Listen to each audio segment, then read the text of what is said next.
भारत छोड़ो आंदोलन क्या था? भारत छोड़ो आंदोलन भारत की आज़ादी के लिए सबसे बड़ा जन आंदोलन था। यह आंदोलन 8 अगस्त 1942 को महात्मा गांधी के नेतृत्व में शुरू हुआ। यह प्रस्ताव इंडियन नेशनल कांग्रेस ने मुंबई में किया था, मुंबई के पास में किया था। स्थान ग्वालियर टैंक मैदान, आज इसे अगस्त क्रांति मैदान कहा जाता है। गांधी जी ने नारा दिया था, करो या मरो। उद्देश्य था भारत से ब्रिटिश शासन को तुरंत समाप्त करना। तो भारत से जो ब्रिटिश शासन है उसको समाप्त करने के लिए 8 अगस्त 1942 को महात्मा गांधी ने ब्रिटिश शासन को समाप्त करने का आह्वान किया। इस और मुंबई में अखिल भारतीय कांग्रेस कमेटी के सत्र में भारत छोड़ो आंदोलन शुरू किया गया था। भारत छोड़ो आंदोलन को क्या किया गया था? शुरू किया गया था। गांधी जी ने ग्वालियर में टैंक मैदान में अपने भाषण में करो या मरो का आह्वान किया, जिसे अब अगस्त क्रांति मैदान के नाम से जाना जाता है। स्वतंत्र आंदोलन के ग्रैंड ओल्ड लेडी के रूप में लोकप्रिय अरुणा आसफ अली को भारत छोड़ो आंदोलन के दौरान मुंबई के ग्वालियर टैंक मैदान में भारतीय ध्वज फहराने के लिए जाना जाता है। भारत छोड़ो का नारा एक समाजवादी और ट्रेड यूनियनवादी यूसुफ मेहरली द्वारा गढ़ा गया था, जिन्हें मुंबई के मेयर के रूप में भी काम किया था। तो इन्होंने क्या किया था? मुंबई के मेयर के रूप में भी काम किया था। मेहर अली ने साइमन गो बैक का नारा भी गढ़ा था। तो मेहर अली ने क्या किया था? साइमन गो बैक का नारा भी दिया हुआ था।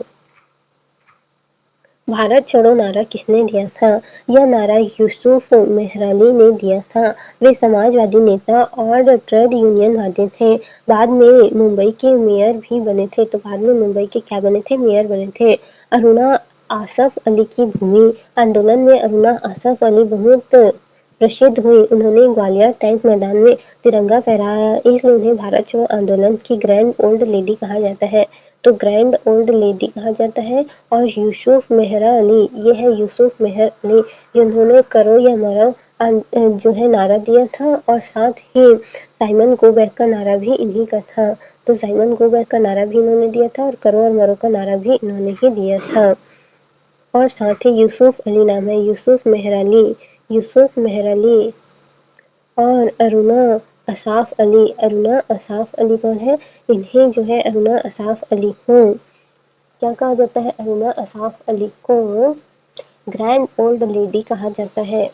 अरुणा असाफ अली को ग्रैंड ओल्ड लेडी कहा जाता है। ग्रैंड ओल्ड लेडी कहा जाता है, इन्हें ग्रैंड ओल्ड लेडी कहा जाता है। भारत छोड़ो आंदोलन के कारण क्रिप्स मिशन की विफलता। 1942 में स्टैफोर्ड क्रिप्स भारत का उद्देश्य भारत को नया संविधान बनाने का प्रस्ताव देना, लेकिन समस्या उन्होंने पूर्ण स्वतंत्रता नहीं दी, केवल डोमिनियन स्टेट देने की बात की, इसलिए कांग्रेस ने इसे अस्वीकार कर दिया था। तो क्या कर दिया था? भारत ने अस्वीकार कर दिया था। क्रिप्स मिशन की जो असफलता है वो इस मिशन को स्टैफोर्ड क्रिप्स के नेतृत्व में भारत में एक नए संविधान एवं स्वशासन के निर्माण से संबंधित प्रश्न को हल करने के लिए भेजा गया था। दक्षिण पूर्व एशिया में जापान की बढ़ती आक्रामकता, युद्ध में भारत की पूर्ण भागीदारी को सुनिश्चित करने के लिए ब्रिटिश सरकार की उत्सुकता, ब्रिटेन पर चीन और संयुक्त राष्ट्र अमेरिका के बढ़ते दबाव के कारण ब्रिटेन की सत्तारूढ़ लेबर पार्टी के प्रधानमंत्री विंस्टन चर्चिल द्वारा मार्च 1942 में भारत में क्रिप्स मिशन भेजा गया। यह मिशन विफल हो गया क्योंकि उसने भारत के लिए पूर्ण स्वतंत्रता नहीं बल्कि विभाजन के साथ डोमिनियन स्टेट की पेशकश की थी। तो डोमिनियन स्टेट की पेशकश की गई थी, इसीलिए यह अस्वीकार कर दिया गया था। फिर द्वितीय विश्व युद्ध। वर्ल्ड वॉर सेकेंड में ब्रिटेन ने भारत को बिना पूछे युद्ध में शामिल कर दिया। इससे भारतीय नेताओं में गुस्सा बढ़ गया था। तो नेताओं के साथ पूर्व परामर्श बिना द्वितीय विश्व युद्ध भारत की भागीदारी को क्या कर दिया गया था? शामिल कर दिया गया था, जिससे कि भारत इसे असंतुष्ट हो गया था। द्वितीय विश्व युद्ध में ब्रिटिश सरकार का बिना शर्त समर्थन करने की भारत की मंशा को भारतीय राष्ट्रीय कांग्रेस द्वारा सही से न समझा जाना। तो भारतीय राष्ट्रीय कांग्रेस द्वारा सही से उसके बारे में नहीं बताया गया था, गलत बताया गया था। तो इसीलिए आर्थिक संकट, युद्ध के कारण महंगाई बढ़ी, खाद्यान्न की कमी, जनता में परेशान, ब्रिटिश विरोध भावना, लोग अब पूरी आजादी चाहते थे। आंदोलन के 3 चरण थे। पहला चरण था शहरी आंदोलन, हड़ताल, प्रदर्शन, धरना, बहिष्कार, मजदूरों ने भी फैक्ट्री का काम बंद कर दिया था। दूसरा चरण ग्रामीण विरोध, गांवों में आंदोलन फैल गया, रेल की पटरियां उखाड़ी गई, टेलीफोन लाइन काटी गई, सरकारी दफ्तरों पर हमला किया गया। तीसरा चरण समानांतर सरकार, कुछ जगहों पर पैरेलल गवर्नमेंट बनी, बलिया, चतरा, तमुल्क, इन सब में तो क्या कर दिया गया था, समांतर सरकार, पैरेलल गवर्नमेंट बन गई थी। तो ब्रिटेन विरोध की भावना तो हुआ ही, साथ में क्या हुआ था, विरोध भावना तथा पूर्ण स्वतंत्रता की मांग से भारतीय जनता के बीच लोकप्रियता हासिल कर ली थी। ब्रिटिश विरोधी भावना, कई छोटे आंदोलन का केंद्रीकरण, अखिल भारतीय किसान सभा, फॉरवर्ड ब्लॉक आदि जैसे कांग्रेस ने संबंध विभिन्न निकायों के नेतृत्व में 2 दशक से चले रहे जन आंदोलन ने इस आंदोलन के लिए पृष्ठभूमि निर्मित कर दी थी। देश में कई स्थानों पर उग्रवादी विस्फोट हो रहे थे, जो भारत छोड़ो आंदोलन के साथ जुड़ गए। आवश्यक वस्तु की कमी, द्वितीय विश्व युद्ध के परिणाम स्वरूप अर्थव्यवस्था भी बिखर गई। मांगे, भारत में ब्रिटिश शासन को तत्काल प्रभाव से समाप्त करने की मांग की गई। भारत में कांग्रेस के जाने के बाद एक अंतरिम सरकार बनाने की मांग की गई थी। आंदोलन के 3 चरण। पहला चरण शहरी विद्रोह, हड़ताल, बहिष्कार और धरने के रूप में चिन्हित, जिसे जल्दी दबा दिया गया था। पूरे देश में हड़तालें तथा प्रदर्शन हुए और श्रमिकों के कारखानों में काम न करके समर्थन प्रदान किया गया। गांधी को पुणे के आगान खान पैलेस में कैद कर दिया गया और लगभग सभी नेताओं को गिरफ्तार कर दिया गया। आंदोलन के दूसरे चरण में ध्यान ग्रामीण इलाकों में स्थानांतरित किया गया, जिसमें एक प्रमुख किसान विद्रोह देखा गया। इसमें संचार प्रणाली को बाधित करना मुख्य उद्देश्य था, जैसे कि रेलवे ट्रैक, स्टेशन, टेलीग्राफ तार व पोल, सरकारी भवनों पर हमले या औपनिवेशिक सत्ता का कोई अन्य दृश्य प्रतिकृत। अंतिम चरण में अलग अलग इलाकों जैसे बलिया, तमलुक, सतारा आदि में राष्ट्रीय सरकारें या समानांतर सरकारों का गठन किया गया।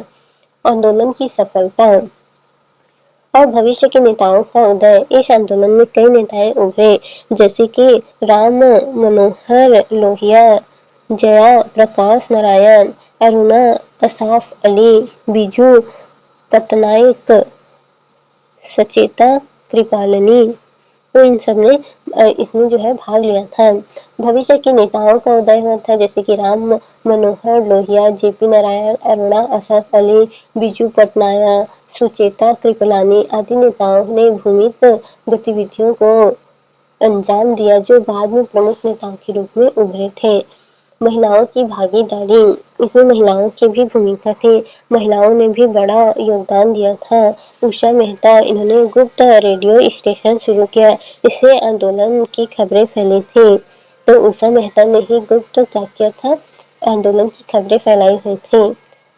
आंदोलन में महिलाओं ने बढ़ चढ़कर हिस्सा लिया। उषा मेहता जैसी महिला नेताओं ने एक भूमिगत रेडियो स्टेशन स्थापित करने में मदद की, जिससे आंदोलन के बारे में जागरूकता फैली थी। और राष्ट्रवाद का उदय हुआ था। और क्या हुआ था, राष्ट्रवाद का उदय हुआ था। राष्ट्रवाद का भारत छोड़ो आंदोलन के कारण देश भर में एकता और भाईचारे की एक विशिष्ट भावना पैदा हुई। कई छात्रों ने स्कूल कॉलेज छोड़ दिया और लोगों ने अपनी नौकरी छोड़ दी थी। स्वतंत्रता का मार्ग प्रशस्त हुआ था।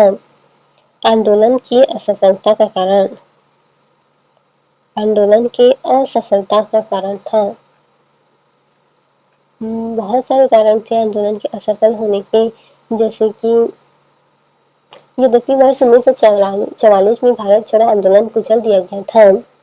स्वतंत्रता और अंग्रेज ने कहते हुए तत्काल स्वतंत्रता देने में इनकार कर दिया था कि स्वतंत्रता युद्ध समाप्ति के बाद ही दी जाएगी, किंतु इस आंदोलन और द्वितीय विश्व युद्ध के बोझ के कारण ब्रिटिश शासन को यह एहसास हो गया कि भारत में लंबे समय तक नियंत्रण करना संभव नहीं था। इस आंदोलन के कारण अंग्रेजों के साथ भारत की राजनीतिक वार्ता की प्रकृति ही बदल गई और अंततः भारत की स्वतंत्रता का मार्ग प्रशस्त हुआ था। आंदोलन की असफलता क्यों हुई थी? क्रूर दमन। तो आंदोलन का महिलाओं की तो भूमिका थी, आंदोलन का परिणाम भी यह था कि हालांकि अंग्रेज ने आंदोलन को 1944 तक दबा दिया, लेकिन इसका बड़ा असर हुआ। अंग्रेज समझ गए कि भारत पर ज्यादा समय शासन करना संभव नहीं है। भारतीयों ने राष्ट्रीयता और एकता बढ़ी, स्वतंत्रता का रास्ता साफ हो गया। अंततः 1947 में भारत स्वतंत्र हुआ। आंदोलन की असफलता का कारण अंग्रेज का कठोर दमन, कई राजनीतिक दलों का समर्थन नहीं मिला, जैसे all India Muslim league, communist party of India, Hindu Mahasabha. इन गठनों ने आंदोलन का समर्थन नहीं किया था। तो क्रूर दमन, समर्थन का अभाव।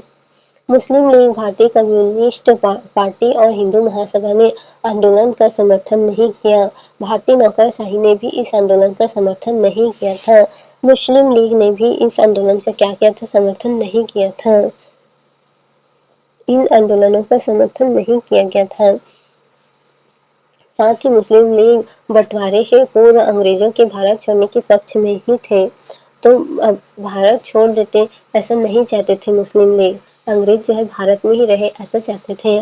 कम्युनिस्ट पार्टी ने अंग्रेजों का समर्थन किया, क्योंकि वे सोवियत संघ के साथ संबंध थे। हिंदू महासभा ने खुले तौर पर भारत छोड़ो आंदोलन का विरोध किया और इस आशंका के तहत आधिकारिक तौर पर इसका बहिष्कार किया कि यह आंदोलन आंतरिक अव्यवस्था पैदा करेगा और युद्ध के दौरान आंतरिक सुरक्षा के खतरे में डाल देगा। इस बीच सुभाष चंद्र बोस ने देश के बाहर ही भारतीय राष्ट्रीय सेना बना ली थी और आजाद हिंद सरकार को संगठित किया था। तो आजाद हिंद सरकार और जो है भारतीय राष्ट्रीय सेना तैयार किया गया था। ये है इंडियन नेशनल आर्मी। ये इंडियन नेशनल आर्मी तैयार किया गया था देश के बाहर ही। प्रोविजनल गवर्नमेंट ऑफ फ्री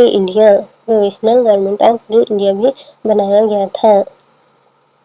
तो इस प्रकार से सी राजगोपालाचारी जैसे कई अंग्रेज कांग्रेस सदस्यों ने प्रांतीय विधायिका में से इस्तीफा दे दिया, क्योंकि वे महात्मा गांधी के विचार से समर्थन नहीं थे।